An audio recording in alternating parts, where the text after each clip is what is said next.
Assalamualaikum warahmatullahi wabarakatuh. Selamat siang, sobat sehat semua. Kembali lagi bersama saya Hamda di kanal YouTube Fakultas Kedokteran Universitas Trisakti dengan tema demam berdarah. Seperti biasa, saya Hamda bakalan nemenin sobat sehat semua dalam 20 menit ke depan bersama narasumber kita, Dr. Ronald Natalijaya, spesialis penyakit dalam, konsultan penyakit tropis dan infeksi, Fellow of Indonesian Society of Internal Medicine. Beliau adalah alumni dari Universitas Trisakti, kemudian melanjutkan spesialis di UI ya dokter, dan sekarang sebagai pengajar di Universitas Trisakti ya dokter, bergabung pada September 2002. Nah dok, selamat siang dokter, apa kabar dokter? Selamat siang Hamda, selamat siang sobat sehat semua. Oke. Nah kebetulan nih dok, kita bakalan ngebahas demam berdarah. Nah kebetulan juga di Indonesia sedang mengalami musim hujan. Ya. Kita tahu musim hujan ini banyak nyamuk tentunya sebagai faktor dari demam berdarah. Demam berdarah ini diakibatkan oleh virus dengue ya. Virus dengue ini diinfeksi oleh nyamuk ya dok? Ya, nyamuk Aedes aegypti. Betul. Oke. Ya. Nah sebelum kita masuk ke pertanyaan nih dok, bisa dokter jelaskan ya gambaran umum apa sih demam berdarah itu gitu? Ya. Terima kasih Hamda, sekali lagi selamat siang, salam sehat semua sobat sehat Pisang FK Trisakti. Demam berdarah itu sebenarnya adalah satu penyakit ya yang disebabkan oleh virus ya. Kalau kita sebut demam berdarah dengue, artinya penyakit itu disebabkan oleh virus dengue. Demam berdarah dengue adalah demam berdarah yang disebabkan oleh virus dengue. Ya, manifestasi atau gejala dari demam berdarah ini tentunya bisa demam dan berdarah gitu ya.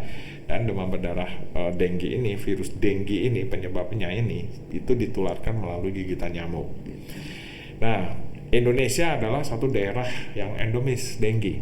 Ya, jadi kalau kita sering dengar kasus-kasus di koran, di TV bahwa di sana demam berdarah, di sini demam berdarah, itu sebenarnya hal yang lazim karena memang secara kaidah kita negara yang endemis terhadap dengue.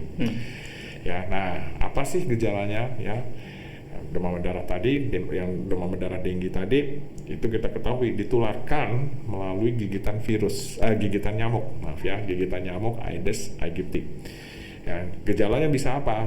Ya, mulai dari demam, sakit kepala, nyeri sendi, ya sampai yang parah sekali ya memang bisa terjadi perdarahan gitu ya, mulai dari perdarahan ringan sampai juga perdarahan berat. Ya, demam berdarah ini sebenarnya kalau dalam istilah kedokteran Hamda ya dan sobat sehat semua itu kita sebutnya sebagai penyakit self-limiting disease. Artinya apa? Artinya demam berdarah ini adalah penyakit yang sembuh sendiri ya, dengan masa penyembuhannya kira-kira sekitar 7 hari. Nah 7 hari dihitung dari mana? Dihitung dari hari pertama sakit. Jadi kalau sobat sehat hari pertama sakitnya dihitung hari Kamis, mulai demam, mulai sakit kepala gitu ya, dan positif demam berdarahnya, nah kira-kira sembuhnya juga nanti di hari Kamis juga. Kamis ketemu Kamis, Rabu ketemu Rabu, Jumat ketemu Jumat ya. Nah sepanjang perjalanan itu ya, demam berdarah ini memang mempunyai 3 fase Hamda ya. Ada yang kita sebut fase febril, itu fase hari pertama sampai hari ketiga menjelang hari keempat. Kemudian fase kedua adalah fase critical, itu hari ke-4 sampai menjelang hari ke-7. Dan fase yang ketiga adalah fase recovery, di atas hari ke-7 ya, jadi sembuh. Apa yang ditakutkan dari demam berdarah ini? Sebenarnya yang paling ditakutkan itu adalah ketika pasien demam berdarah masuk di fase critical ya. Nah disinilah mulai terjadi penurunan trombosit yang luar biasa, curam ya, kemudian mulai kita khawatir harus was-was terhadap terjadinya shock syndrome dan sebagainya. Ya, pengobatan demam berdarah itu apa? Jangan dikasih antibiotik ya. Nah, jadi ini sobat sehat semua harus kita sampaikan ya.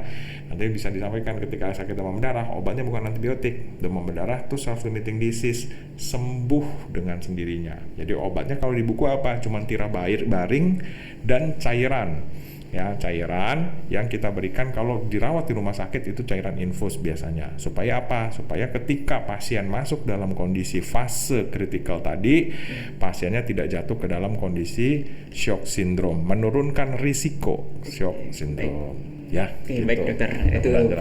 penjelasan demam berdarah ya dok. Betul. Oke, mungkin masuk ke pertanyaan pertama nih dok. Ya. Tadi dokter sempat ngejelasin nggak ada gejalanya juga ya. Betul. Nah, gejala awal nih dok yang Ya. ditemukan pada pasien DBD bagaimana? Ya, gejala awal pada pasien DBD yaitu ketika pasien masuk di fase febril, fase pertama ya. Fase pertama tadi sakit dari hari pertama, mulai dia sakit sampai hari menjelang hari ketiga menjelang hari keempat. Ya, gejala awalnya apa? Nah, itu tadi demam. Dan demamnya nggak jarang loh, bisa tinggi, bisa tinggi sobat sehat, 39, pernah ada 40, ya demam. Terus kemudian ada sefalgia biasanya sakit kepala, atralgia itu sakit sendi-sendi, nyeri sendi, dan mialgia nyeri otot ya. Nah ini gejala awal, dan pada umumnya gejala awal ini tidak disertai dengan gejala lain. Jadi misalnya dia nggak ada batuk pilek, nggak ada sakit tenggorokan, nggak ada mencret, nggak ada sakit berkemih, tiba-tiba akut demam naik 39, 40 disertai dengan nyeri kepala, nyeri sendi, nyeri otot tadi. Nah kalau sobat sehat atau ada kerabat sobat sehat yang mengalami seperti itu, demam mendadak tanpa disertai gejala lain, nah jangan lupa pergi ke dokter, cepat-cepat memeriksakan Coba-coba diri. memeriksakan ya dok Ya. ya. Oke, baik dok. Nah untuk demam berdarah ini kan ada fasenya juga tadi ya dok, Ya. ada 3. Nah siklus mungkin yang berbahaya itu yang mana ya dok? Ya, tentunya paling bahaya yang harus kita was-was ketika seseorang masuk di fase kritikal, Hamda. Ya, jadi kita ada 3 fase tuh, saya ulangi lagi ya. Ada fase febril, ada fase kritikal, ada fase recovery, fase pulih artinya. Fase febril berlangsung dari hari pertama sampai hari ketiga menjelang hari keempat. Ya, fase kritikal itu mulai dari hari keempat sampai menjelang hari ketujuh sakit. Fase recovery di atas hari ketujuh. Ya, nah dari 3 fase ini justru yang paling kita takut adalah ketika seseorang memasuki fase kritikal. Di situ rawan trombosit turun curam, rawan terjadi perdarahan, rawan terjadi shock. Ya, nah di situ kita harus waspada. Nah, tadi dokter jelasin trombosit tuh, trombosit turun ya kan. Nah, Ya. itu bagaimana sih trombositnya rendah dan kenapa bisa rendah gitu? Ya, nah, jadi sebenarnya seperti ini Hamda ya. Mungkin saya memberikan penjelasan ini mungkin untuk sobat sehat yang mungkin non medis ya. Ya, trombosit itu apa mungkin Ya. bisa. Nah, trombosit itu kalau dalam istilah awam seringkali disebut sebagai keping darah ya, keping darah. Keping darah ini dia akan menggumpal ya, atau kalau istilah kedokterannya beradhesi dan beragregasi kalau ada suatu proses radang ya, Hamda gitu. Nah, permasalahannya ketika virus demam berdarah itu masuk dalam tubuh kita, apa yang terjadi? Virus ini bersirkulasi di seluruh pembuluh darah kita. Akibatnya apa? Terjadilah radang yang hebat di sirkulasi pembuluh darah kita. Di situ kemudian trombosit atau keping darah itu saling mengendap ya, mengendap gitu. Sehingga ketika kita periksa darahnya, trombositnya turun. Nah, ini yang berbahaya istilahnya kalau dalam istilah kedokterannya trombositnya beradhesi ya, beradhesi dan beragregasi di pembuluh darah. Ya. Nah, kira-kira itu yang terjadi, Hamda. Kenapa sih pada demam berdarah trombositnya turun? Ya, gitu. Oke. Baik ini. Nah, tadi sempat dokter jelasin trombosit menurun ya dok. Nah, mengenai trombosit menurun nih katanya nih dengan minum jus jambu bisa menaikkan trombosit. Itu bagaimana dok? Ya, terima kasih Hamda, sobat sehat semua. Ya, ini banyak ya di kalangan masyarakat. Karena demam berdarah, trombositnya turun, dok. Boleh nggak saya minum jus jambu supaya trombosit saya cepat naik? Ya. Ya, sebenarnya kalau misalnya hanya sekedar jus jambu, apa sih bahayanya? Sebenarnya nggak ada yang bahaya ya. Toh sehari-hari juga bisa aja kita minum jus jambu, ya kan? Iya. Jadi sebenarnya kalau dilarang untuk minum jus jambu, selama itu kuat, perutnya nggak menimbulkan mual muntah sih silahkan. Tetapi apakah itu terbukti bisa menaikkan trombosit? Nah, itu dulu ya.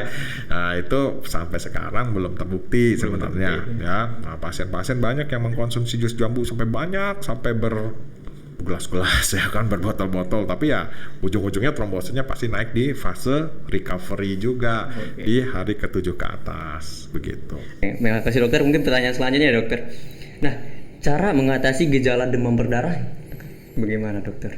Ya, satu ya, kita kan mempunyai ada dua cara sebenarnya. Satu cara memperbaiki hostnya itu tubuh si pasiennya ya.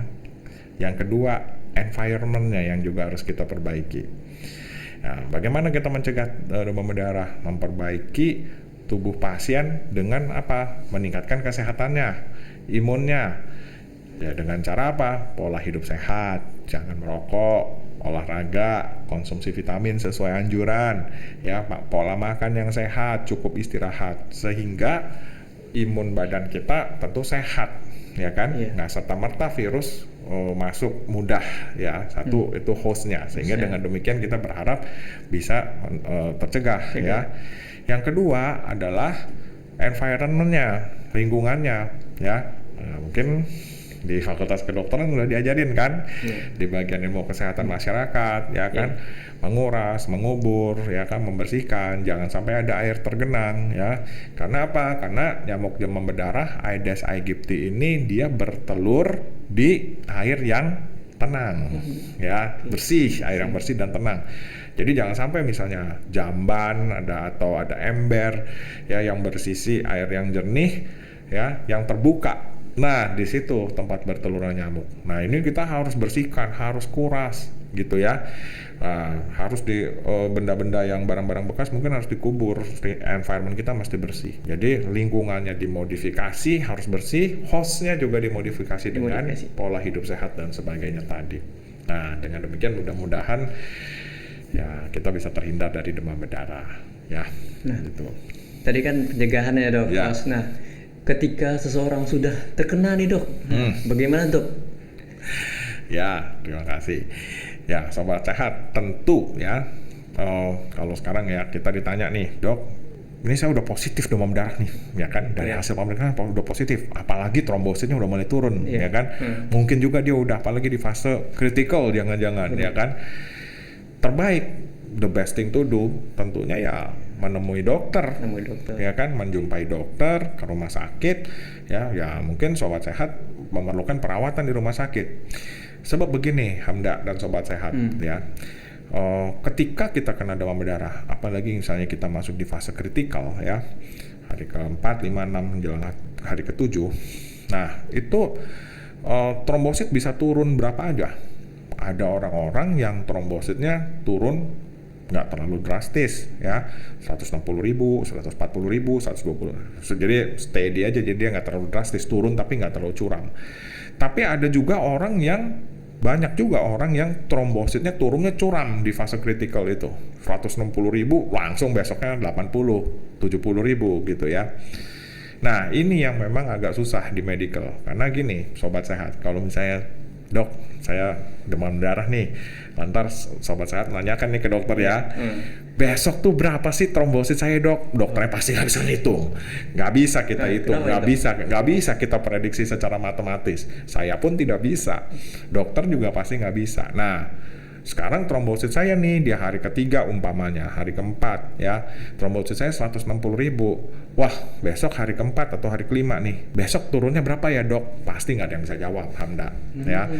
Nah, karena itu dokter selalu menyarankan, udah deh berapapun turunnya saya nggak tahu bu, gitu kan. Lebih baik ibu saya kita rawat dengan kita berikan cairan infus ditopang, sehingga berapapun turunnya trombositnya, apakah dia curam apa tidak, ya, pasiennya teramankan. Dibantu dengan infus. Nah itu safety tertinggi untuk pasien demam berdarah, dirawat, diobservasi di rumah sakit, gitu ya sobat sehat.